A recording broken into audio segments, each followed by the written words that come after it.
Startup का culture boom कर रहा है। हर एक युवा स्टार्टअप्स की तरफ जाना चाहता है। यूनिकॉर्न्स भी भारत में बिल्ड हो रहे हैं। 51 यूनिकॉर्न्स आज की डेट में हैं। लेकिन प्रॉब्लम यह है कि 51 होने के बावजूद भी क्यों सिर्फ 5 या 6 ही बहुत प्रॉफिटेबल है। क्या रीजन है कि भारत पे जैसी कंपनी ने 5,600 करोड़ रुपए का लॉस फाइनेंशियल ईयर 22 में बुक किया है। इसके अलावा भी कई सारी कंपनियां हैं जिनमें से 3,000 करोड़ और ज्यादा के लॉसेस कई सारी कंपनीज ने बुक किए हैं। जैसे इसमें है शेयर चैट, उड़ान, Swiggy, Meesho, daily Hunt, phone पे, अनअकैडमी।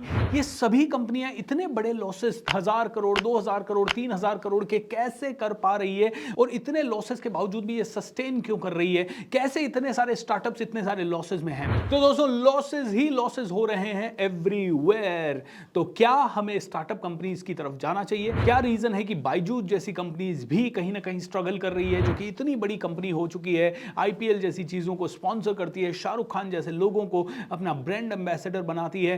क्यों इनके बिजनेस मॉडल्स फेल हो रहे हैं? क्यों फ्लिपकार्ट इतने सालों के बाद भी प्रॉफिट में नहीं आ पा रहा? क्यों जोमेटो जैसी कंपनीज जो कि बहुत पॉपुलर हैं, हर किसी के चेहरे पे, हर किसी की जुबान पे इनके नाम हैं, वो सभी लोग लॉसेस में हैं? दोस्तों एडटेक यूनिकॉर्न्स की बात करें तो बहुत सारे एडटेक यूनिकॉर्न्स फेल हो रहे हैं। सिर्फ फिजिक्स वाला जो है उन्होंने 14 टाइम्स का प्रॉफिट बुक किया है। 97.8 करोड़ रुपीस का प्रॉफिट फिजिक्स वाला ने पिछले साल बुक किया है। इसके अलावा अनअकैडमी की बात कर लें, अपग्रेड की बात कर लें, लीड की बात कर लें, वेदांतु की बात कर लें, इनके लॉसेस बढ़ते ही जा रहे हैं और उनके बहुत सारे रीजन है जिनको हम इस वीडियो में डिकोड करेंगे। देखिए सबसे पहला रीजन जो मुझे लगता है जिसके कारण बहुत ज्यादा लॉस हो रहा है, ये सारी कंपनियां एक ही चीज के पीछे भाग रही है। स्टार्टअप का कल्चर है कि जल्दी से जल्दी मार्केट शेयर आ जाए हमारे पास। मार्केट शेयर आ जाएगा तो फिर बाद में हम प्रॉफिट बना लेंगे। इसी फिलॉसफी पे ये कंपनियां खेल रही है पिछले 1 साल से, 2 साल से, 3 साल से, 4 साल से। और इसी के कारण दोस्तों 1 रुपया कमाने के लिए कहीं ना कहीं 5 रुपया या 8 रुपया ब्रांडिंग पे, मार्केटिंग पे, कस्टमर एक्विजिशन पे, अपनी इंफ्रास्ट्रक्चर को बढ़ाने के लिए खर्च कर रही है। आप में से कई लोग कहेंगे ये पैसा आ कहां से रहा है? ये पैसा आ रहा है इन्वेस्टर्स की जेब से दोस्तों। कई सारे इन्वेस्टर्स इन कंपनीज में पोटेंशियल देखते हैं। उनका भी ये थॉट होता है कि 1,000 करोड़ करें, इनका वैल्यूएशन ज्यादा बढ़ गया, 2,000 करोड़ में अपने शेयर को कहीं पे बेच के निकल जाएं, या फिर अगर कंपनी सच में बड़ी हो गई तो बहुत ज्यादा पैसा कमा सकते हैं। अब दोस्तों फेलियर के रीजन जानने से पहले कुछ छोटी छोटी रिसर्च और देख लेते हैं। सीबी इनसाइट्स करके एक ऑर्गेनाइजेशन है जिसने 450 यूनिकॉर्न्स पे ग्लोबली रिसर्च किया। ये सारे के सारे यूनिकॉर्न्स 2003 से 2014 के बीच में फाउंड किए गए थे। दोस्तों 70% उनमें से फेल हो गए। क्यों? क्योंकि फंडिंग रिक्वायरमेंट्स वगैरह, टारगेट्स वगैरह को ये मीट नहीं कर पाए। उसके कारण they had to be forced to get exited. उनको फोर्स एग्जिट लेनी पड़ी। एक स्टडी जो कि इंडियन स्कूल ऑफ बिजनेस ने एंड ब्रिज लैब सॉल्यूशन ने कंडक्ट की, उनके अकॉर्डिंग 30 यूनिकॉर्न स्टार्टअप जो भारत में थे उनको एनालाइज किया गया और उनमें से सिर्फ 9 प्रॉफिट में थे।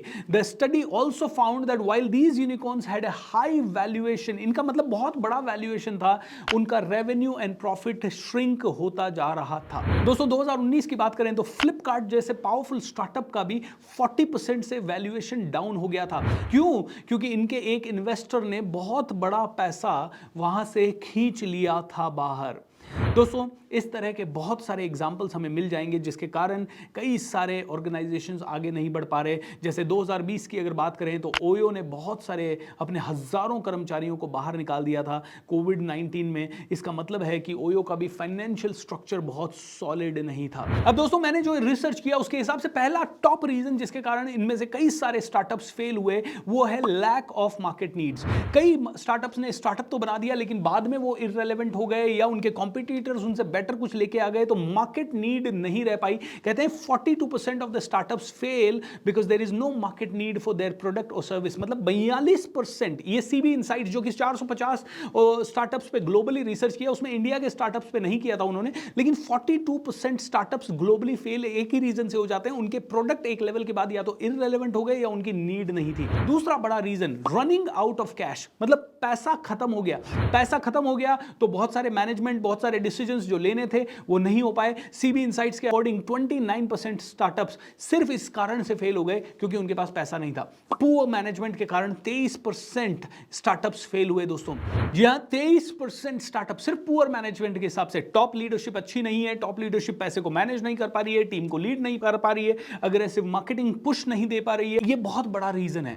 एक और रीजन जिसके कारण बहुत सारे स्टार्टअप्स फेल हो रहे हैं वो है कि मार्केट में जो सिनारियोस चेंज हो रहे हैं, पॉलिटिकल सिनारियोस चेंज हो रहे हैं, सेंटिमेंट्स चेंज हो रहे हैं, बहुत सारे नए सॉफ्टवेयर्स आ रहे हैं, नई टेक्नोलॉजी आ रही है, और अगर स्टार्टअप फास्ट उन चेंजेस को अडेप्ट नहीं कर पा रहा है तो उसके कारण भी स्टार्टअप फेल हो रहे हैं। दोस्तों अगला है कंपटीशन। कंपटीशन कहां नहीं है, हर जगह कंपटीशन है। स्टार्टअप के फील्ड में तो कंपटीशन बहुत ही ज्यादा है कि उबर था तो ओला भी आ गया, पेटीएम है तो फोन पे भी आ गया, ऐसे बहुत सारे कॉम्पिटिटर्स एक दूसरे के आ रहे हैं। 19% स्टार्टअप्स इसलिए फेल हो जाते हैं क्योंकि कहीं ना कहीं वो कंपटीशन को मीट नहीं कर पा रहे, बीट नहीं कर पा रहे। एंड अगला है प्राइसिंग एंड कॉस्ट इशू। अब कई बार इतना बड़ा गेम कर लेते हैं, बहुत सारा पैसा मार्केटिंग वगैरह में लगा देते हैं, उसके कारण प्रॉफिटेबिलिटी नहीं आ पा रही है। प्राइजेस अगर हाई करें तो प्रोडक्ट नहीं बिक रहा है। So pricing and cost issue, cost को कंट्रोल नहीं कर पा रहे, प्राइस को कंट्रोल नहीं कर पा रहे, एंड इसी के कारण दोस्तों बहुत सारे स्टार्टअप्स फेल हो रहे हैं। टीम डायनामिक्स भी एक बड़ा रीजन है जो कि बहुत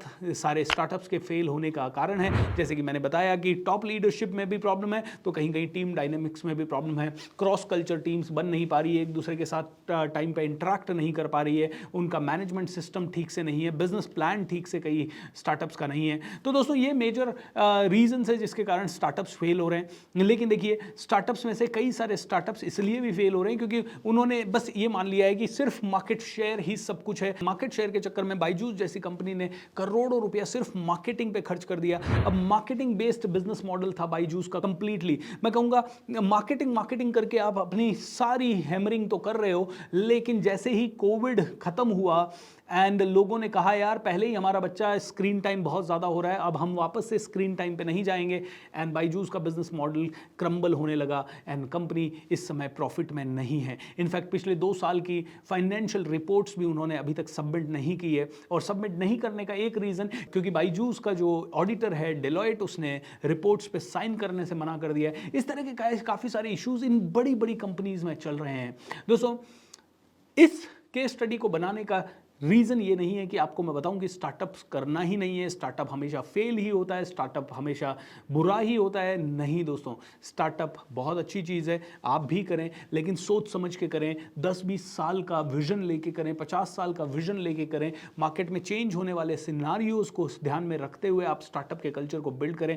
स्टार्टअप्स को पढ़ें और समझें कि कौन से स्टार्टअप किस कारण से फेल हो रहे हैं। आप अगर कुछ नया कर रहे हैं तो ऐसा ना हो कि आपके एफर्ट्स वेस्ट हो जाएं। तो टॉप लीडरशिप के लेवल पे आप बहुत ज़्यादा फोकस्ड रहें, टीम डायनामिक्स वगैरह को भी ठीक करें, प्रोडक्ट की planning and all these things should be solid. And सिर्फ मार्केट शेयर ही एकमात्र आपका फोकस नहीं होना चाहिए, मार्केट शेयर के साथ साथ स्लो एंड स्टडी ग्रोथ भी आपका फोकस होना चाहिए। You must be relevant in the market even 20 years from now, 50 years from now, even 1000 years from now. क्योंकि देखिए कई सारी कंपनियां 300, 400 साल से चल रही है and they are still relevant. जैसे कि सेंट गोबेन, मर्सिडीज बेंज 150 सालों से कंपनी है। ऐसे कई सारी कंपनियां 150-200 सालों से कई रिसेशंस झेल चुकी हैं, कई सारे प्रॉब्लम्स से उबर चुकी हैं, और ये यूनिकॉर्न आ रहे हैं और ये इन प्रॉब्लम्स को नहीं झेल पा रहे। क्यों? ऐसा होना नहीं चाहिए दोस्तों, ऐसा होना नहीं चाहिए। सो ये वीडियो आपकी इन्फॉर्मेशन के लिए बनाया गया है ताकि आप में से हर एक इंसान अंडरस्टैंड कर सके कि सिर्फ ब्लाइंडेड नहीं होना है, स्टडी करना है, रिसर्च करना है, अपने सारी चीज़ों को सील करना है ताकि आप में से हर एक आदमी बहुत प्रॉफिटेबल हो सके। शार्क टैंक जैसे शोज़ को देखें ताकि आपको स्टार्टअप्स के बारे में इन्फॉर्मेशन और ज़्यादा मिलती रहे। उम्मीद करता हूँ ये वीडियो आपको पसंद आया होगा। अगर वीडियो आपको पसंद आया है तो दोस्तों आप में से हर एक इंसान इस वीडियो को ज़्यादा से ज़्यादा लोगों के साथ शेयर करें और आप भी बनाएं अपना प्रॉफिटेबल स्टार्टअप इन सभी गलतियों को अवॉइड करते करते। Lots of love.